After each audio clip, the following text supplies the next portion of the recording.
Hey guys, what is up? In today's video, I'll show you how to fix Microsoft Visual C++ missing in the first slide 007 game. You're going to open a new Google tab and type in C++ redistributable. And now you want to click on the latest supported version.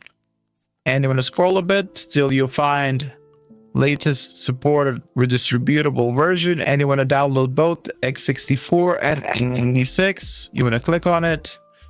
And you want to click install, and then you can install it. I already have it, and you can do the same for the x86. Once it downloads, you want to install it, and after you install all of them, what you can do also is update your NVIDIA drivers. So go to drivers and now download or reinstall them if you already have them installed. What also you can do is go to system, and you want to turn off the G-Sync if you have it on.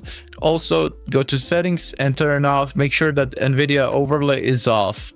And after you're done all of that, that's it for this video. That's how you fix 007 first light Microsoft plus Visual missing. Hope this video helped you guys. Like, subscribe, comment down below. See you guys in the next one. Bye bye.